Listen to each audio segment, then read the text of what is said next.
Le thème est le mur de Jéricho doit tomber. La première des choses, j'ai dit, c'est qui est comme un mur dans ta vie, c'est le manque de la foi. Amen. Hein? Le manque de la foi. Lorsque tu manques la foi, tu n'auras pas un témoignage favorable. Lorsque tu manques la foi, tu n'habiteras pas dans ou sur la terre promise. Lorsque tu manques la foi, tu ne posséderas pas la terre étrangère. Et lorsque tu manques la foi, tu ne seras pas sauvé. Les enfants d'Israël, avant d'entrer en Canaan, il y avait un mur de Jéricho devant eux qui les empêchait d'entrer en Canaan. Amen. Hein? Deuxième chose, j'avais dit comme mur de Jéricho, je vais rentrer encore sur ça, l'incrédulité. Amen. Hein? Oui, je dis, si le mur de Jéricho dans ta vie n'est pas renversé, n'est pas brisé, ne tombe pas, ne t'attends pas au miracle. Ne t'attends pas au beaucoup de miracles. Ne t'attends pas à entrer dans ta destinée. Ne t'attends pas à posséder ton héritage. Ne t'attends pas à entrer dans la terre promise. Amen. Hein? Nous devons lutter, nous battre à renverser le mur de Jéricho. Nous devons nous battre à renverser ces murs de Jéricho. Je dis ceci, l'incrédulité naît dans la vie d'une personne par l'habitude. Amen. Hein? L'habitude est la mère de l'incrédulité. Lorsque tu t'habitues aux choses de Dieu, lorsque tu t'habitues à Dieu, lorsque tu t'habitues à ton église, lorsque tu t'habitues à ton pasteur, lorsque tu t'habitues, l'habitude donne naissance à l'incrédulité. Amen. Hein? L'incrédulité, c'est le fait de ne pas mettre la confiance totale en Dieu et en sa parole. C'est pourquoi Jésus a dit à Marthe, ôtez la pierre.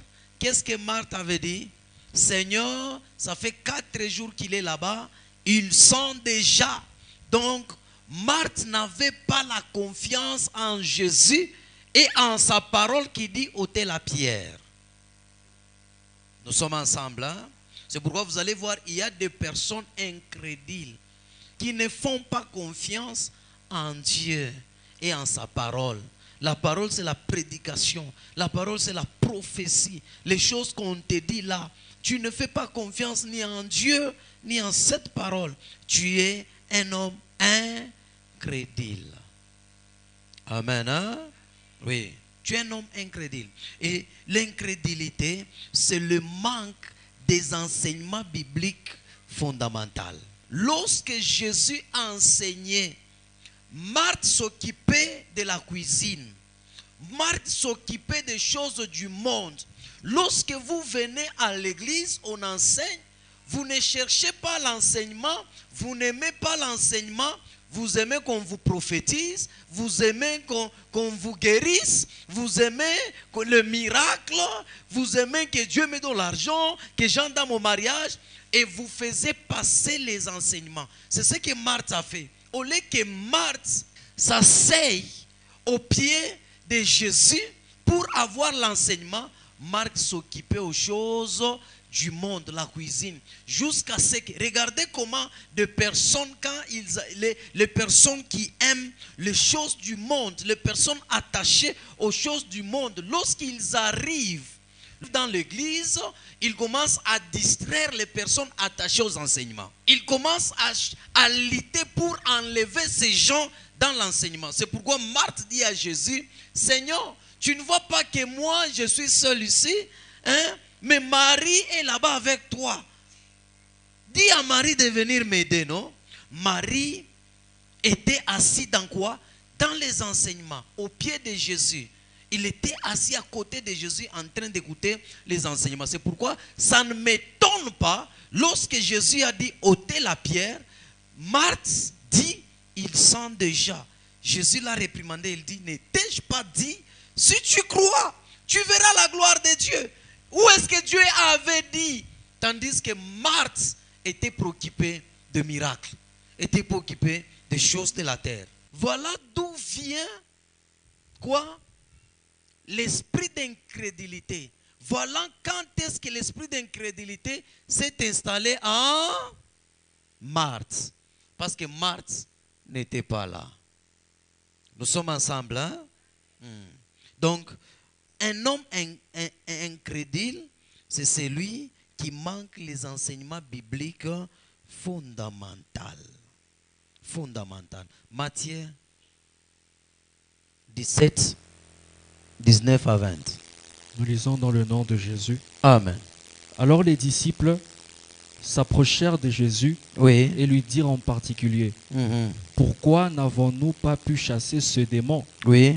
C'est à cause de votre incrédulité, Oui. leur dit Jésus. Oui. Je vous le dis en vérité, si vous aviez de la foi comme un grain de sénévé, Oui. vous diriez à cette montagne, transporte-toi d'ici là, et là elle se transporterait, rien ne vous serait impossible. Amen. Hein? On avait amené un enfant par son père auprès des disciples pour qu'il chasse l'esprit des psys. Les disciples ont échoué. Alors, Jésus l'a fait. Jésus a chassé. Ils sont allés à côté poser la question à Jésus. Il dit, Seigneur, pourquoi nous n'avons pas pu chasser ces démons? Jésus leur dit, c'est à cause de votre incrédulité. C'est à cause de votre incrédulité. Lorsque vous vous habituez à la puissance de Dieu, l'incrédulité va s'installer. Lorsque vous vous habituez de Dieu, l'incrédulité va s'installer. Ils n'ont pas pu chasser le démon dans cette personne, c'est parce qu'ils étaient incrédules. Il y a des démons, lorsque vous essayez de les chasser, ils ne partent pas. C'est parce que vous êtes incrédule. Amen. Hein? Lorsque vous priez, vous essayez de chasser les démons ne partent pas parce que vous êtes incrédule. L'incrédulité, c'est le fait de ne pas croire en la puissance de Jésus, la puissance du Saint-Esprit, la puissance de Dieu. Lorsque vous ne croyez pas en sa puissance, rien ne peut se faire. Rien ne peut se faire. En troisième position, l'incrédulité, c'est le fait, au lieu de croire, vous commencez à analyser. Amen. Hein? Analyser la puissance, analyser la sagesse, analyser le miracle, analyser, vous arrivez à l'église, au lieu de croire tout ce qui se passe à l'église, vous commencez à analyser. Pourquoi on a fait ça? Pourquoi ces chaises sont placées ici? Pourquoi le prophète a dit ça? Pourquoi le prophète a fait ça? Et l'incrédulité s'installe. Un homme incrédule, c'est un analyste. Vous allez voir, il analyse tout. Quand on dit, lève-toi à minuit, prie. Il dit, minuit. Les sorciers aussi à minuit volent. Pourquoi il peut me dire de se lever à minuit? On dit, lève-toi à 3 heures, prie. 3 heures. Tu commences à analyser. Tu commences à analyser. Et c'est l'esprit d'incrédulité. Amen. Hein? Matthieu 13, 54 à 58. Nous lisons dans le nom de Jésus. Amen. S'étant rendu dans sa patrie, Oui. il enseignait dans la synagogue, de sorte que ceux qui l'entendirent étaient étonnés et disaient, d'où lui viennent cette sagesse et ces miracles? Oui. N'est-ce pas les fils du charpentier? N'est-ce pas Marie qui est sa mère? Oui. Jacques, Joseph, Simon et Jude? ne sont-ils pas ses frères? Oui. Et ses sœurs ne sont-elles pas toutes parmi nous? Oui. D'où lui viennent donc toutes ces choses? Et il était pour eux une occasion de chute. Oui. Mais Jésus leur dit, un prophète n'est méprisé que dans sa patrie et dans sa maison. Oui. Et il ne fit pas beaucoup de miracles dans ce lieu à cause de leur incrédulité. Incrédulité. Comment expliquer d'autres vivent beaucoup de miracles dans leur vie et d'autres peu de miracles et d'autres pas? Pourquoi? C'est à cause de l'incrédulité. La Bible dit ceci. Jésus travaillait, Dieu l'utilisait lorsqu'il s'est rendu dans sa patrie. Donc lorsqu'il s'est rendu dans sa famille, lorsqu'il s'est rendu au milieu de ses amis, au milieu des personnes qui s'étaient accoutumées de lui, au milieu des personnes qui les connaissaient avant. Et la Bible nous dit ceci, il faisait de miracles. Il avait une sagesse un peu élevée et il y avait beaucoup de miracles. Ces gens-là, les scribes, les gens de sa famille, de la même maison, au lieu de croire, ils commencent à analyser. Première analyse, il dit ceci, n'est-ce pas le fils du charpentier? 2. N'est-ce pas Marie et sa mère? 3. Jacques, Joseph, Simon et Judée, ne sont-ils pas ses frères? Et ses sœurs, ne sont-elles pas toutes parmi nous? Il commence à analyser. Même n'est-ce pas ses frères?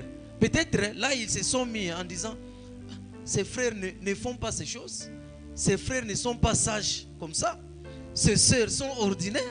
Maintenant, comment lui, il était ici? Il a grandi avec nous. Son père, c'est charpentier. Son père n'a jamais été un prophète. Sa maman, elle est là-bas. Je ne sais pas, sa maman faisait quoi? Ils analysent, ils disent, cet homme ici, hein, nous devons bien nous poser des questions. Ils commençaient à faire quoi? À analyser. Ils analysent. Tu analyses quoi au lieu de croire?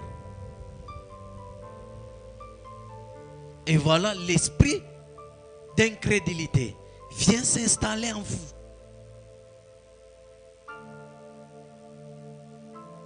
Lorsque vous êtes un homme incrédule,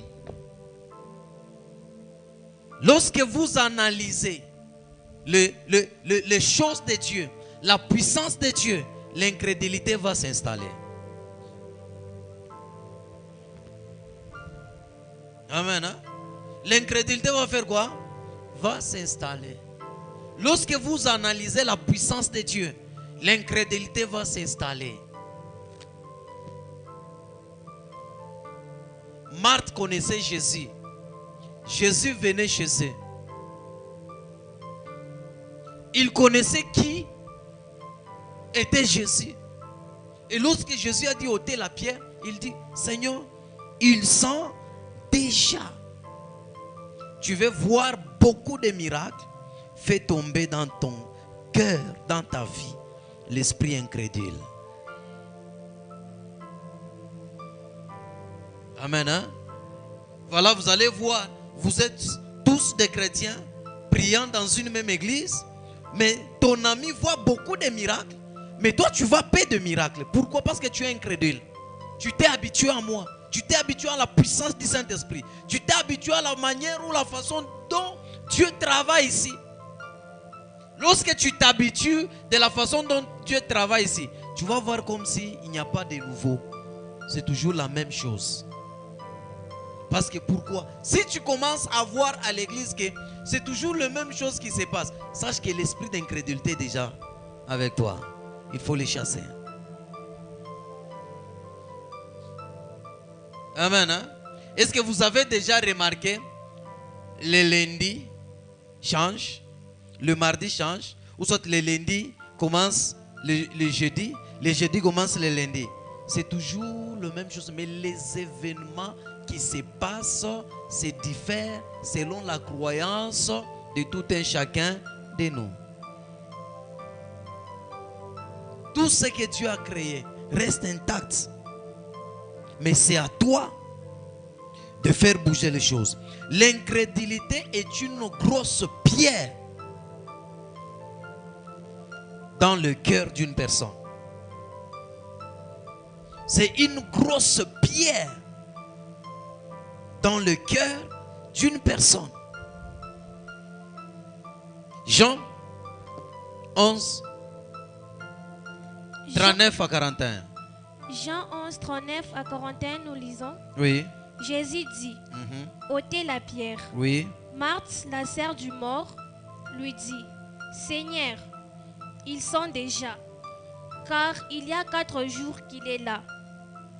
Jésus lui dit, n'ai-je pas dit que si tu crois, tu verras la gloire de Dieu? Ils ôtèrent donc la pierre, et Jésus leva les yeux en haut et dit, Père, je te rends grâce de ce que tu m'as exaucé. Amen. Amen. Hein?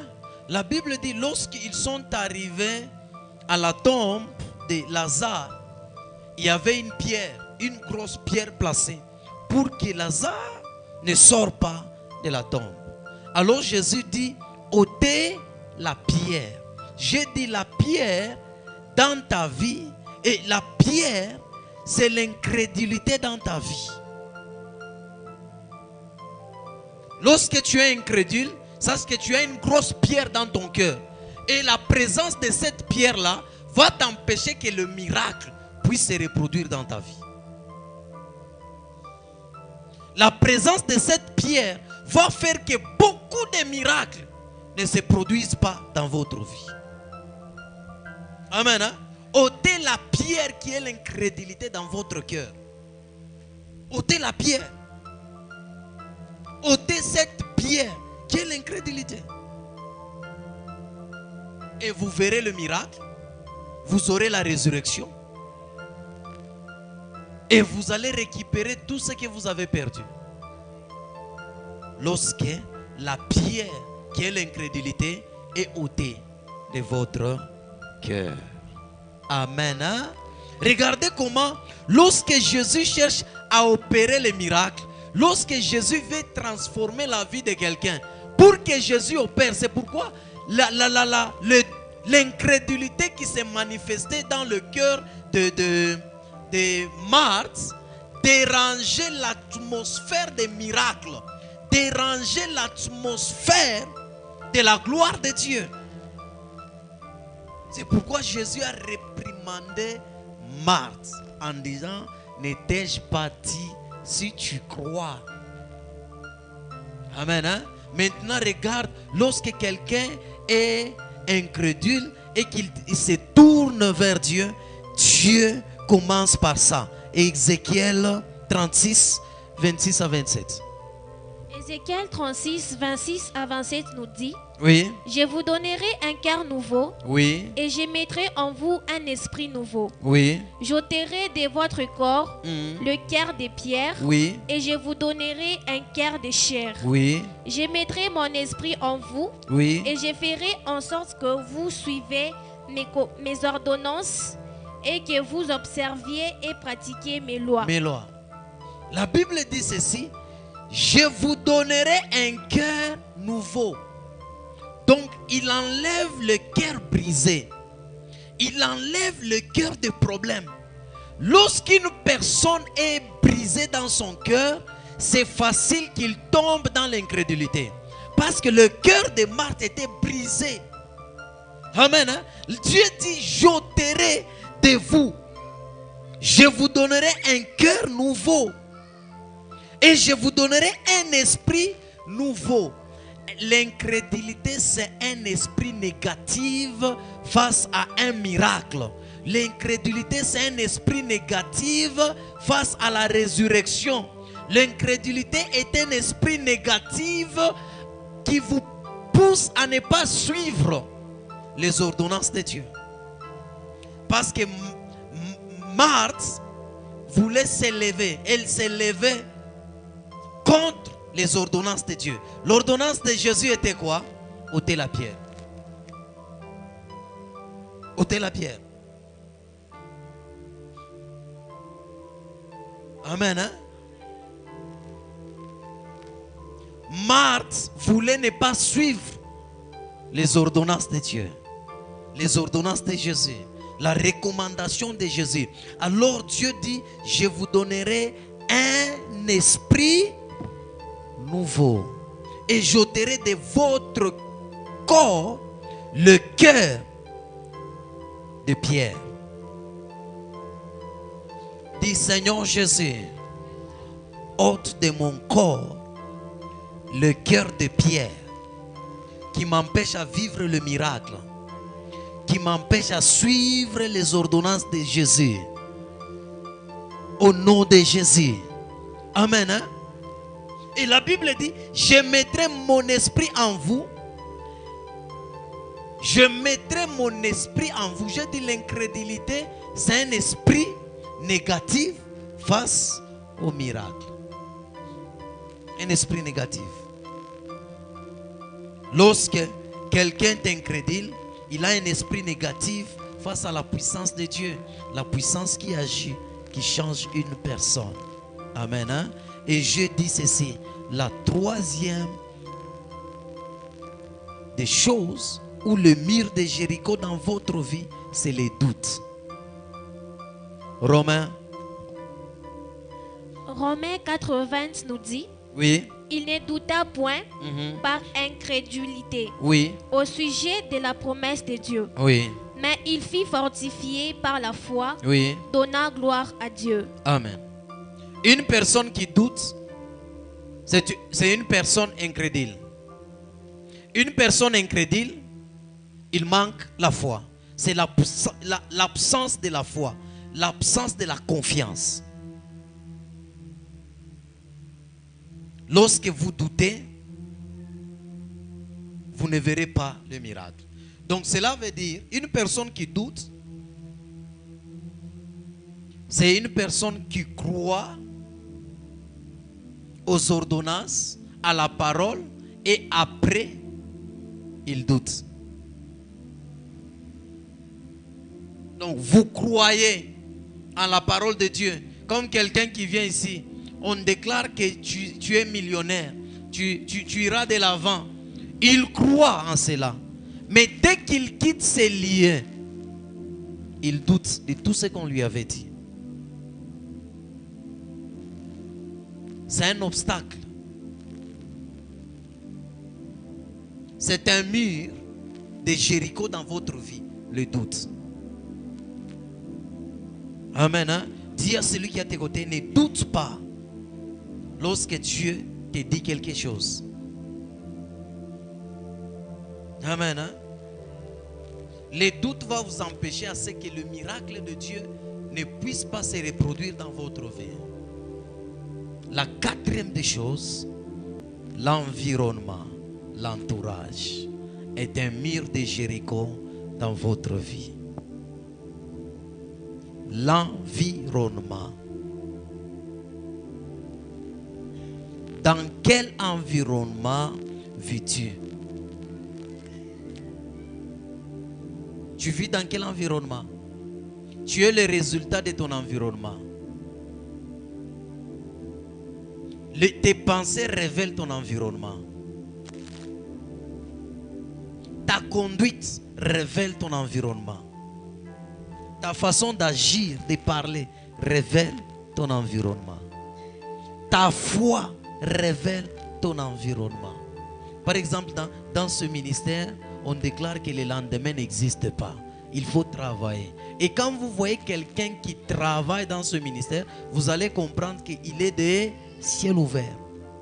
Le lendemain n'existe pas. Amen. Hein? Il y a sur beaucoup de choses on croit ici. Et une personne de ces ministères, vous allez le voir par sa façon de réagir. L'environnement nous limite dans la vision. Ça nous limite dans la vision. L'environnement nous limite en esprit. Vous allez voir quelqu'un qui a toujours de visions petites, de petites visions. Il ne voit pas loin. Il ne pense pas à de grandes choses. Il pense qu'à des petites choses. il fait que des petites choses.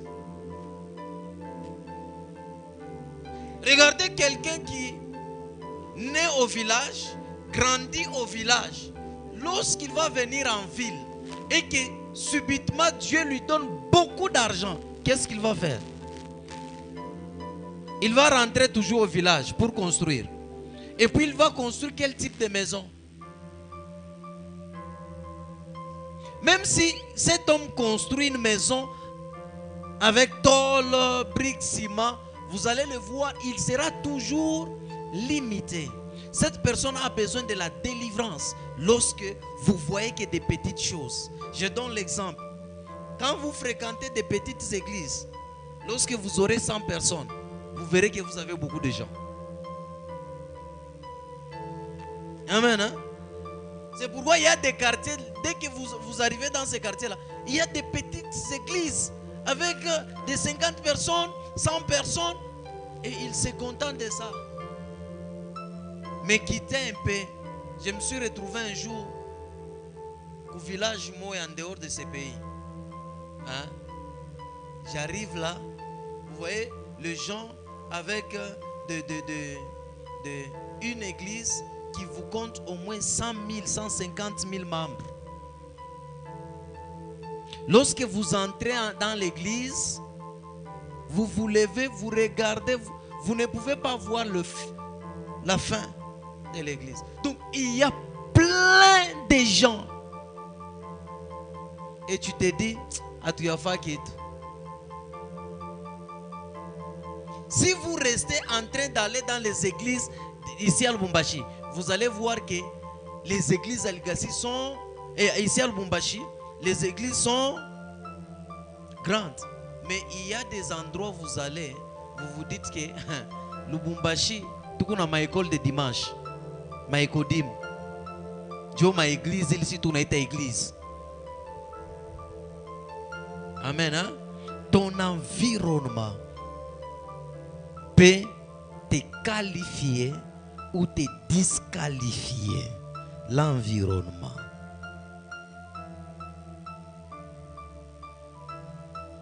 L'environnement, la première des choses qu'elle fait, l'environnement nous aveugle. Ça aveugle quelqu'un spirituellement. Ça aveugle une personne financièrement. Ça aveugle une personne matériellement, socialement. Ça aveugle une personne dans tout. Même dans la vie physique. Ça aveugle. Marc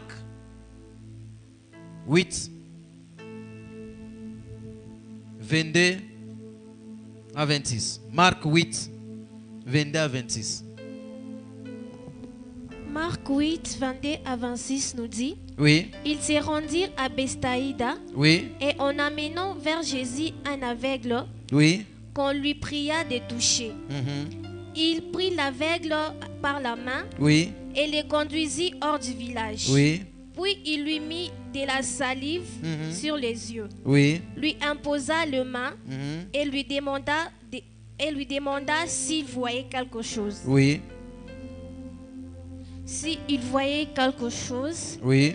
il regarda et dit: J'aperçois les hommes, mais j'en vois comme des arbres et qui marchent. Oui. Jésus lui mit de nouveau les mains sur les yeux. Oui. Et quand l'aveugle regarda fixement, Oui. il fut guéri et vit tout distinctement. Alors Jésus les renvoya dans sa maison en disant: N'entrez pas au village. Amen. Amen. Hein? Jésus est Dieu. Il opère le miracle partout. Il y a des environnements où la puissance de Dieu ne peut se manifester. La Bible dit ceci: Dieu est omniscient, il est omnipotent, il est omniprésent. Dieu est partout, mais Dieu ne se manifeste pas partout. Il y a des environnements, dès que vous y êtes, la puissance de Dieu n'agira pas. C'est pourquoi il y a des gens, dès que vous entrez en contact avec ces gens-là, la puissance de Dieu ne va pas agir. Et Dieu, dès que vous entrez en contact avec ces personnes, Dieu vous voit un homme souillé. La Bible dit: en amenant vers Jésus un aveugle né, une personne qui était aveugle. Jésus a essayé de prier pour cette personne et il pose la question à la personne. Il constate que la personne voit les hommes comme des arbres. Jésus s'est étonné. Il dit non, non. Jésus a compris que l'environnement où nous sommes, le village où nous sommes, ne permet pas à ce que le miracle puisse opérer. Il tient la personne à la main, il quitte avec la personne hors village. Il imposa la main et la Bible dit directement, sur place, la personne a vu clairement. Jésus a compris, il dit, ne rentre plus dans ce village. N'entre plus dans ce village. Pourquoi? Jésus a compris que cet homme était aveugle, c'est à cause du village. C'est à cause de l'environnement. Les personnes que nous fréquentons peuvent influencer notre vie positivement ou négativement.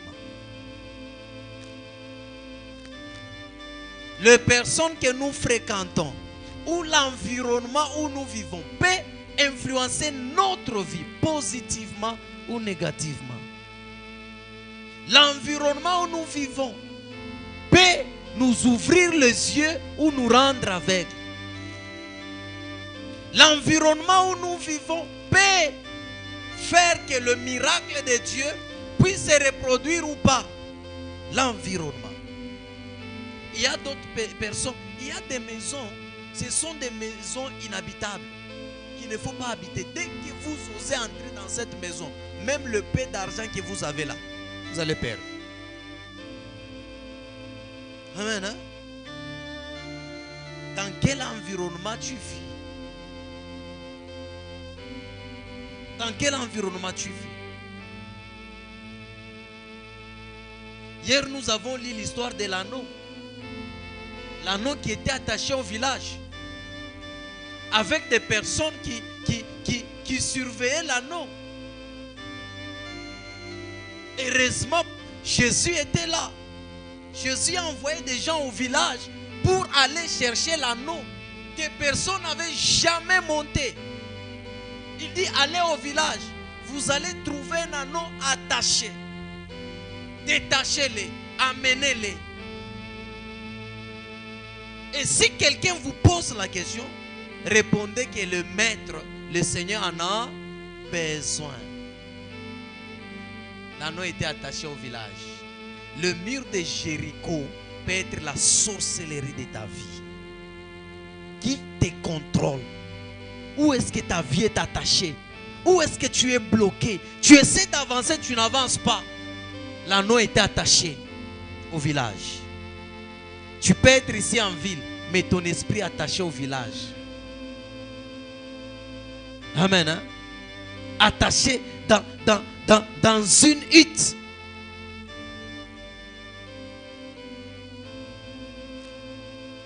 Hein? Mis dans une bouteille. Regardez, je ne sais pas, c'est un frère ou une soeur qu'on a prié pour lui ici. Il dit que son esprit est dans une bouteille sous l'eau. Mais la personne est là comme ici, mais attachée. Si le Seigneur ne localise pas, ne te voit pas, tu vas finir ta vie comme ça. Et l'anneau était destiné à entrer en Jérusalem, dans la ville. Et comment? Dans la gloire, avec des cris de joie. L'anneau devait entrer en Canaan, marchant sur les pagnes de maman, dans le champ. Mais l'anneau attaché au village, avec une corde, les liens de famille. Vous savez, les liens de famille peuvent te limiter pour que tu n'entres pas dans la gloire. Lorsque vous ne coupez pas les liens de votre famille, vous n'entrerez pas dans la gloire. Je vous dis la vérité. Amen. Hein? Nous sommes ensemble. Hein? Le mur de Jéricho dans ta vie est l'environnement où tu vis. Il y a des endroits, il faut prendre la décision de quitter. Il y a d'autres environnements. C'est au travail, là où tu travailles. Tu es attaché à un travail qui ne te donne rien. Tu n'avances pas. Mais toujours attaché là-bas. Tu n'avanceras pas. Tu n'avanceras pas. Tu n'avanceras pas. L'anneau attaché au village. Mais l'anneau était destiné à aller en ville. L'anneau était destiné à porter Jésus. L'anneau était destiné à vivre une vie de gloire, d'honneur. Mais l'anneau attaché. Tout pas moi, mais l'anneau attaché. Dis à celui qui est à tes côtés que le Seigneur Jésus, le maître de cette église, te détache de partout où tu es lié. Au nom de Jésus. Et que tu entres dans la gloire. Amen. Hein? L'environnement. L'environnement. Tu es célibataire. Tu fréquentes toujours les célibataires. Les personnes qui ne pensent pas se marier. Tu ne vas pas te marier.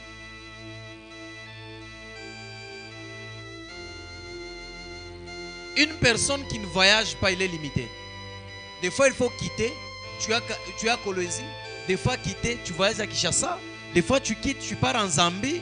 Tu pries pour que Dieu t'ouvre les portes de voyage. Lorsqu'on voyage, l'esprit aussi s'ouvre. Lorsqu'on voyage, la mentalité s'ouvre. Lorsqu'on voyage, la manière, la façon de voir les choses, c'est différent. Amen. Hein? L'environnement. L'environnement nous limite, nous bloque. Cinquième des choses, l'orgueil est un mur de Jéricho qui va t'empêcher. Lorsque tu es un orgueilleux, c'est quelqu'un qui se contente de lui-même. Un orgueilleux, c'est quelqu'un qui se sent. Un orgueilleux, c'est quelqu'un qui n'a pas besoin des autres. Un orgueilleux, c'est quelqu'un qui n'obéit pas aux instructions de Dieu. Il peut les écouter, mais pas obéir. L'orgueil voulait se manifester dans Marthe. Heureusement, Jésus a réprimandé Marthe. Il dit, n'étais-je pas dit? Amen. Hein? L'orgueil, c'est le fait de se confier dans l'argent que tu as.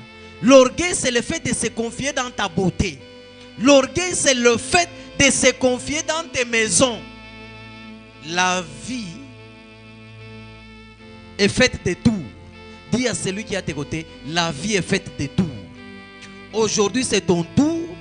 Demain sera mon tour.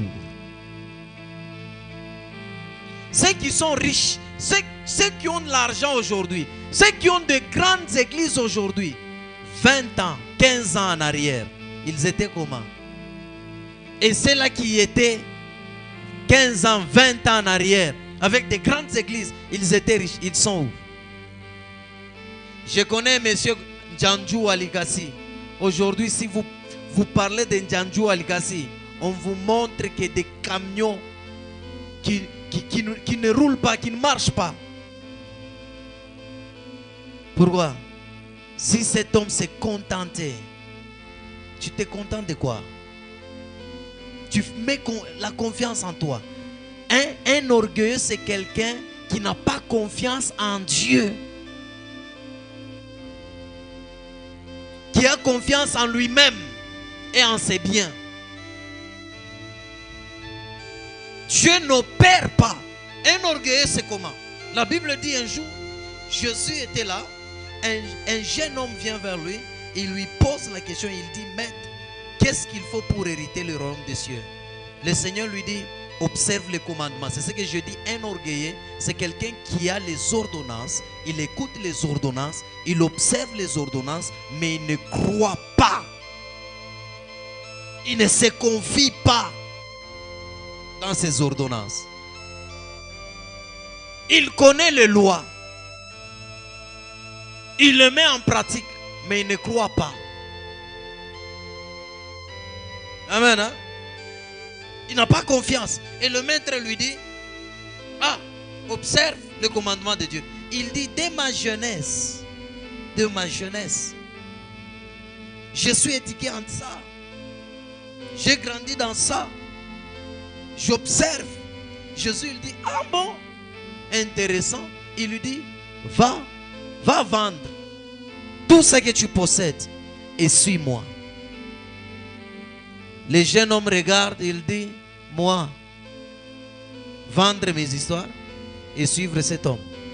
Non, je reste attaché. Je reste attaché. Et cet homme-là, quand vous comprenez bien, il devrait être un disciple de Jésus. Mais il n'était pas un disciple. Pourquoi? Parce qu'il était un orgueilleux. C'est pourquoi la Bible dit, il est difficile pour un riche d'hériter le royaume des cieux. Parce qu'il est un orgueilleux. C'est quelqu'un qui se confie dans ses biens.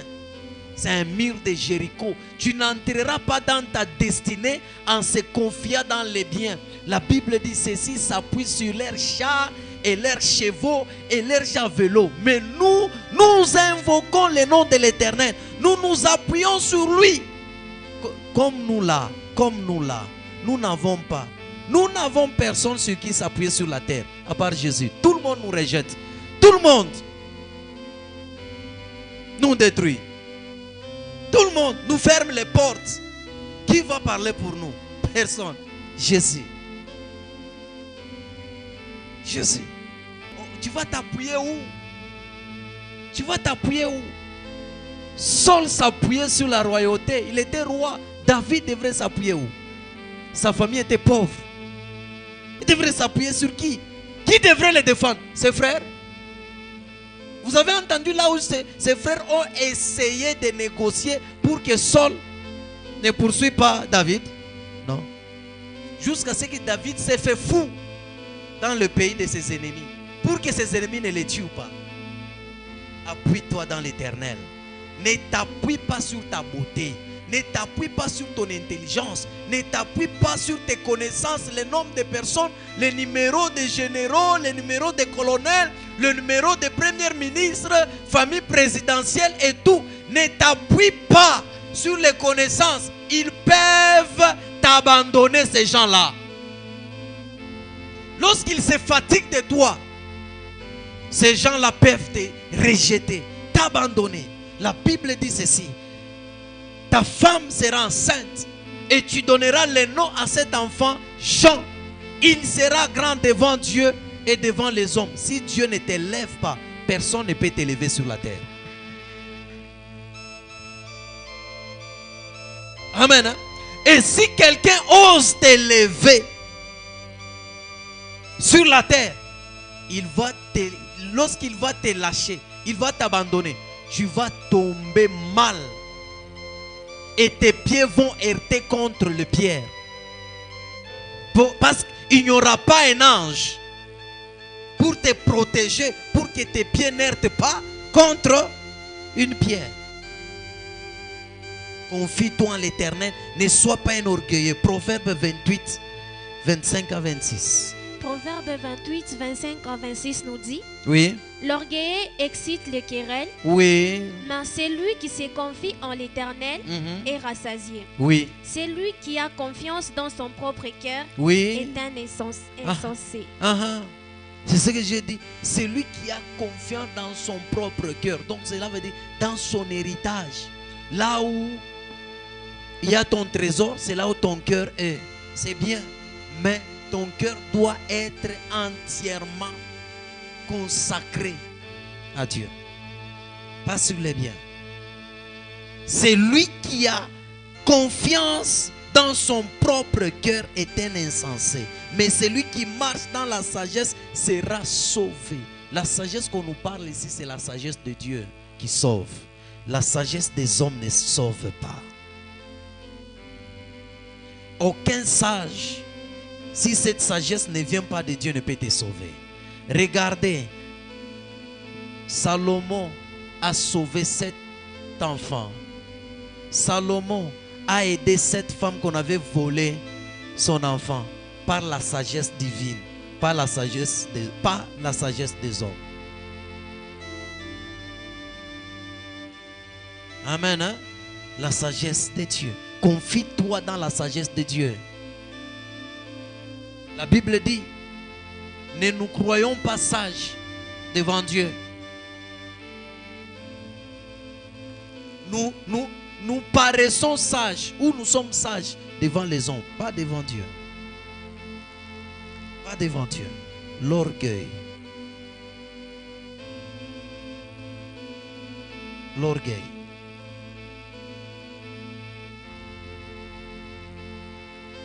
Lorsque tu ôtes l'orgueil, tu ôtes le mal au milieu de toi.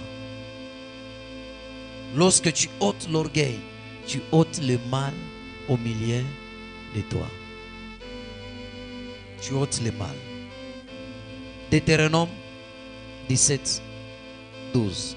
Deutéronome 17, 12 nous dit, l'homme qui, par l'orgueil, n'écoutera pas les sacrificateurs, Oui, placés là pour servir l'Éternel, oui, ton Dieu, ou qui n'écoutera pas les juges, oui. cet homme sera puni de mort.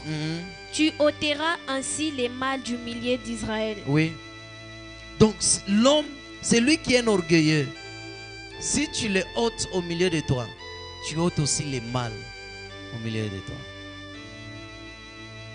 Tu ôtes les mal. Ne pas croire en ce que Dieu a dit, c'est de l'orgueil. C'est de l'orgueil. Sixième des choses, le mur de Jéricho dans ta vie, c'est la sorcellerie, le loi, les malédictions de ta famille. Quand tu vas vaincre ces choses, tu n'entreras pas dans ta destinée. Les malédictions, les lois des familles sont là pour nous empêcher, sont là pour t'empêcher d'entrer dans la gloire, à vivre les bénédictions de Dieu, à accomplir les raisons pour lesquelles tu as été créé. Les malédictions. Les lois et les malédictions de ta famille. Vous allez voir une soeur belle, on ne la marie pas. Pourquoi? Les malédictions qui dit elle n'a pas droit à se marier. Elle n'a pas droit à entrer dans le mariage. La sorcellerie est un mur de Jéricho. La sorcellerie de ta famille, les malédictions, ce sont des murs de Jéricho qu'il faut renverser, qu'il faut briser. Amen. Hein? La sorcellerie. Regardez quelqu'un qui est sous la malédiction. C'est lorsqu'il fournit beaucoup d'efforts, mais le rendement est paix. Il gagne paix. Il fournit beaucoup d'efforts. Regardez quelqu'un qui est attaqué par la sorcellerie et la malédiction. Il a des contacts, mais lui-même ne bénéficie pas de ça. Tu as combien de relations? Regardez quelqu'un qui est ensorcelé ou envoûté. Partout tu peux aller déposer tes dossiers. On ne te prend pas. On ne te prend pas. Ou soit on peut te prendre pour un salaire qui ne mérite pas. Donc pour toi, au moins un salaire de $100. Si c'est beaucoup, 150. Tu ne peux pas aller au-delà. Tu es un licencié. Tu as beaucoup étudié. Comment Jéricho peut tomber dans ta vie? Le mur de Jéricho tombe avec une constance, persévérance. Une constance, persévérance. La persévérance est dans l'obéissance. Deutéronome 28, 3, 1 à 3. Deutéronome 28, 1 à 3 nous dit, Oui. si tu obéis à la voix de l'Éternel, ton Dieu, Oui. en observant et en mettant en pratique tous ces commandements Oui. que je t'ai prescrits aujourd'hui, Oui. l'Éternel, ton Dieu, te donnera la supériorité sur toutes les nations de la terre. Oui. Voici, toutes les bénédictions qui se répandront sur toi Oui. et qui seront ton partage. Lorsque tu obéiras à la voix de l'Éternel, ton Dieu, Oui. tu seras béni dans la ville et tu seras béni dans les champs. Amen. Hein? Ce qui renverse, qui aide que le mur de Jéricho soit renversé dans ta vie, l'obéissance. L'obéissance. L'obéissance brise les malédictions des familles. L'obéissance nous élève. L'obéissance nous bénit. L'obéissance nous donne la supériorité. L'obéissance nous rend bénis dans nos champs, dans nos entreprises. Lorsque tu es un homme obéissant, ce ne sont pas tes prières qui te bénissent, mais c'est l'obéissance qui bénit. Ce ne sont pas tes dîmes ou tes offrandes qui bénissent, c'est l'obéissance en donnant la dîme et les offrandes qui bénit. C'est l'obéissance en priant qui bénit. Le Seigneur vous dit priez sans cesse. Obéis, priez sans cesse. C'est alors que le mur de Jéricho sera renversé. Amen. Hein? Deuxième des choses, pour que le mur de Jéricho soit renversé dans ta vie, persévère dans la prière en gardant la même discipline, en ajoutant la louange et l'adoration. Amen. Hein? Persévère dans le prière en gardant quoi? Le même discipline. Ajoute à cela la louange et l'adoration. Actes 16, 24 à 27. Acte 16, 24 à 27 nous dit: Oui. Les geôliers ayant reçu cet ordre, Oui. les jetant dans la prison intérieure, Oui. et il leur mit les sceptres aux pieds. Vers le milieu de la nuit, Oui. Paul et Silas prient et chantaient Oui. les louanges de Dieu, et les prisonniers les entendaient. Oui. Tout à coup, il se fit un grand tremblement de terre, Oui. en sorte que les fondements de la prison firent ébranler. Les fondements de la prison firent ébranler. Le mur de Jéricho dans ta vie furent ébranlés. Oui. Au même instant, toutes les portes s'ouvrirent et les liens de tous les prisonniers furent rompus. Oui. Le geôlier se réveilla et lorsqu'il vit les portes de la prison ouvertes, il se tira son épée et allait se tuer, pensant que les prisonniers s'étaient enfuis. Amen. Amen. Hein? Lorsque vous persévérez dans la prière, dans la discipline de la prière, louant et adorant Dieu, ça brise les liens qui vous emprisonnent dans les prisons. Ça brise les prisons de la malédiction. Ça brise là où vous avez été enfermé. La prière. Discipline-toi dans la prière. Prier, ce n'est pas facile. Même nous les hommes de Dieu, je vous dis, je ne peux pas vous mentir. Prier n'est pas facile. C'est un travail difficile. Prier, c'est un travail. Se réveiller chaque jour, prier. Minuit ou 3 heures. 22 heures, tu commences. Ce n'est pas facile. Mais discipline-toi. Discipline-toi dans la vie de prière. Loue Dieu. Le diable n'aime pas quelqu'un qui loue dans la souffrance. Le diable déteste une personne qui adore dans la souffrance. Lorsque tu adores dans la souffrance, le diable fuit. Les fondements se brisent. Les liens se brisent. Les portes s'ouvrent. Tu veux ouvrir la porte de ta destinée. Prie, loue, adore. Amen. Hein? Une chose que le diable déteste, la prière, la louange et l'adoration. Il ferme les portes, tu pries. Il ferme les portes, tu loues. Il ferme les portes, tu adores. Il va dire, ah, cet homme ici c'est quoi? Et les prières, les louanges et l'adoration, saisisse le ciel pour que le ciel nous vienne en aide. Pour que le ciel te vienne en aide.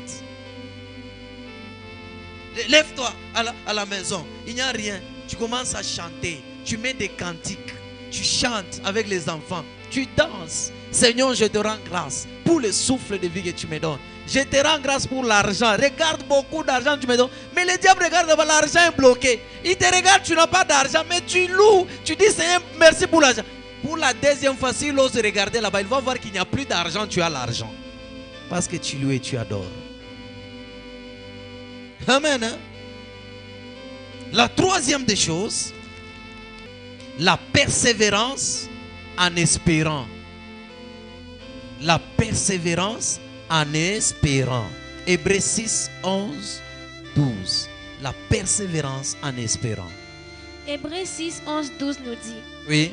Nous désirons que chacun de vous montre le même zèle pour conserver jusqu'à la fin une peine d'espérance. Oui.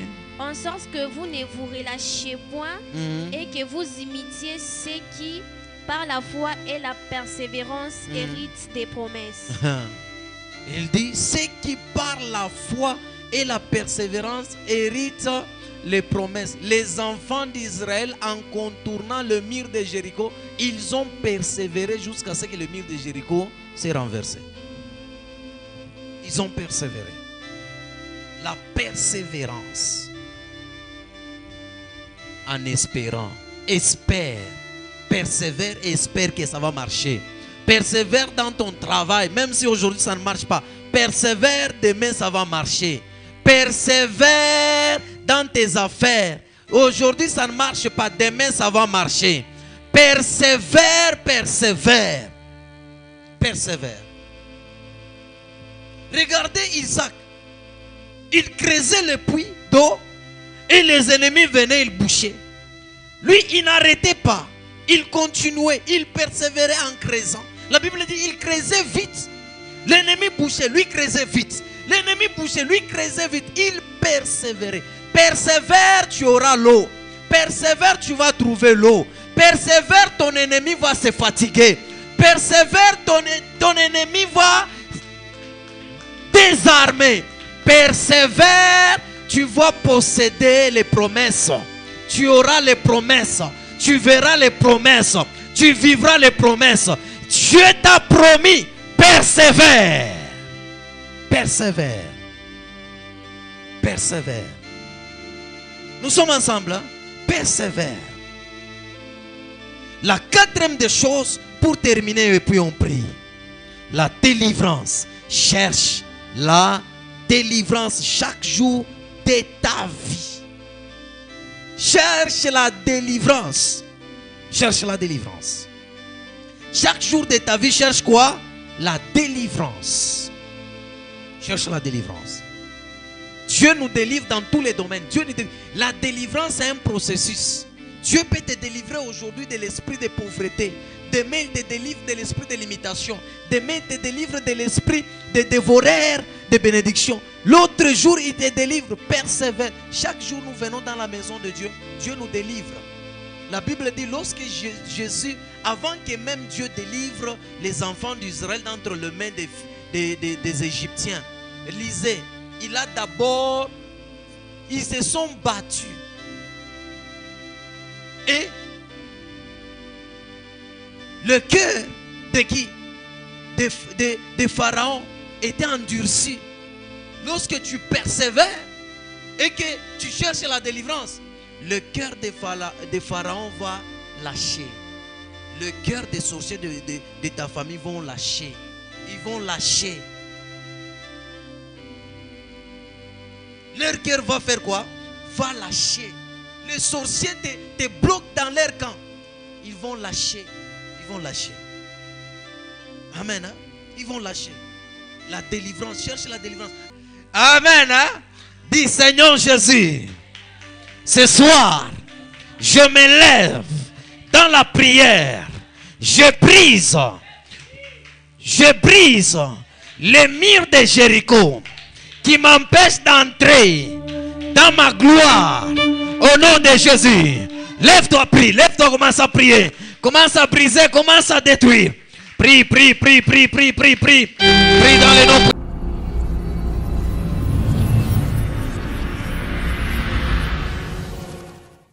Bien-aimés dans le Seigneur, nous c'est le ministère Ciel Ouvert, 6 sur l'avenue Biaï numéro 155. Bien-aimés dans le Seigneur, nous c'est le ministère Ciel Ouvert, 6 sur l'avenue Biaï numéro 155. Beloved in the Lord, be blessed.